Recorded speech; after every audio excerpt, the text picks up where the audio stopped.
من امتى الاخوان وانا كنحاول نحضر من التلفزه المغربي يا الاخوان اللي تدير لينا واحد الكارثه لولادنا او دوك المشاهد اللي كيتم الاستعراض ديالها، وخاصه واحد القناه اللي عارفيني كندوي عليها وعارفين اش كتسوى واللي هي دوزيم. الحلقه ديال اليوم الاخوان ماشي على دوزيم، ماشي على الرباط، ماشي على شي قناه اخرى. كندويو اليوم على واحد الضيف اللي عنده واحد القصه اللي غادي نعاودوها لكم دابا، وفريمون غتستافدوا منها بزاف. اللي كتذكروا الاخوان واحد الفيديو كنت لحقتو على رضا ولد الشينويه اللي كنا شفناه مشى للعمره وطرحنا واحد الاسئله: واش مشى يتفلى ولا مشى نيتي يخلي الذنوب ديالو تماك، او مشى يبين اللحسه، او مشى يدير شي حاجه اخرى تما. جاوبنا على كل شيء الاخوان. اللي باقي ما شافش الفيديو يمشي يشوفه. والضيف ديالنا اليوم هو فيصل عزيز. فيصل عزيز يا الاخوان من افضل الممثلين والفنانين عندي انا شخصيا، اللي بدا كيبان الاخوان بواحد الاطاله اللي غريبه بزاف وماشي عاديه. يا الاخوان وهذا الشيء كان كيقول باللي عادي عنده وما سوق حتى شي واحد فيه، وكيقول باللي التيفو كاين فيه وبغى يبين علاش التيفو فيه نيت، باغي يوصل شي حاجه. اش دابا هاد الحماق هذا ومدخل لينا دوزيم ومدخل لنا القنوات مع الممثل.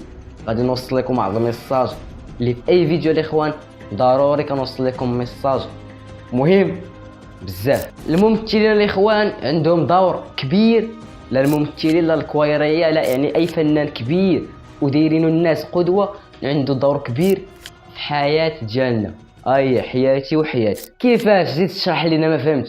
انا غنشرح لكم مزيان، تسنى. مثلا الاخوان انا مثلا ريالي، او نقولوا كاع ماشي هكا، نقولوا مثلا انا عزيز على شي ماركه، عزيز عليا النايكا، سبرجيله نايكا، ما كنحملهاش، نقول ما كنحملش نشوفها، ما كنحملش ريحتها، يعني ديك الماركه تاع النايكا ما كنحملهاش. وانا اللعاب اللي عزيز عليا هو مثلا رونالدو او نيمار. نقولوا نيمار اللعاب اللي عزيز عليا انا شخصيا، نيمار يعني اللعاب اللي عزيز عليا نيمار.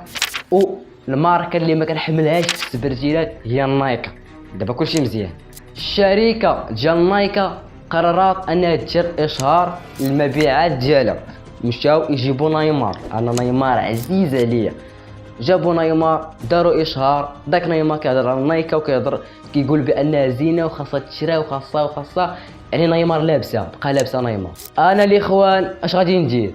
غادي سالي الاشهار، غادي نطفي التلفازه، غادي نلبس حوايجي وغادي نمشي نشري النايكا. داك الفنان او اللاعب تاع الكره اللي عندك عزيز ومهم وداير قدوه، الا فات تختار شي حاجه ودار على اشهار وانت ما عجبك، غادي يحببك فيها بزز منك شي. وهذا الشيء كندويو على كثره الافلام الخبيثه اللي كديرها دوزيم، بانهم بغاو يوصلوا واحد الميساج اللي خايب. بحال هذا العام هذا في رمضان افلام كارثيه الاخوان، كارثيه بزاف. وبحال فيصل عزيز اللي في واحد الفيلم مثل دور مراه هكا، مراه بحركات نسائيه، انا ما فهمت اللي كيحببوك في دوك الافلام باش انت تميل ويكون عندك واحد الميول ليهم بزز منك. فالاخوان كما قلت لكم في الاول، انا فيصل عزيز عزيز عليا بزاف، والفيلم اللي خلاه يكون عزيز عليا هو الفيلم ديال مول البنجير، اللي تماك ما كانش بحال دابا بدا كيتبدل بزاف، كيبان شي اطالات بزاف. وقبل عامين هادي خرج واحد الكليب اللي خبيث. سمعنا بزاف صافي تتوا خاطينا كلام الناس، ترى اللي تراو كان دو ويك اب كول. كما قلت لكم انا ما كنجي ضدو، ما كنجي معاه، حيت قبرو غيتلاح فيه هو بوحدو، ما غاش يكون معاه انا، ما غاش تكونوا معاه نتوما، ما غادي يكون معاه حتى شي واحد من غيره. كما قلت لكم في الفيديو القديم او الفيديو اللي درناه هو الاول البارح على رضا ولد الشينويه، انه رغم ذلك كلشي اللي دوز في حياته باغي يتوب لله عز وجل. فكنتمنى من فيصل عزيزي انه تا هو يجي بحال ولد الشينويه ويبعد على ديك الطريق اللي يلاه البدايه ديالو، يبعد من ديك الطريق ما حدو يلاه بادي قبل ما يلصق داك الشيء فيه.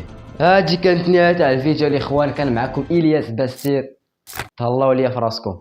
بلات قبل ما تمشيو بنقول لكم واحد الحاجه الاخوان. انا الاخوان بدلت المحتوى ديالي، كنبدا اول محتوى حطيته هاد القناه هادي، واللي هو بحال هاد المحتوى هذا اللي كيكون اخباري وكنقدم فيه نصائح الاولاني. وبدلت وانا ندير تاني محتوى ديالي، عفوا، درت محتوى ديني ولقيت عليه بزاف ديال الصعوبات، بزاف ديال سميتو، كنبحث على المعلومات وكندير وكنتعذب وكنخاف ما يكون دوك المعلومات شويه غلط.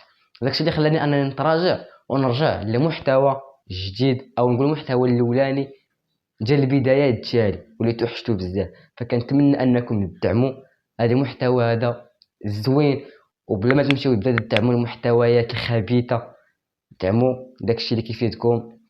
كان معكم الياس، السلام عليكم.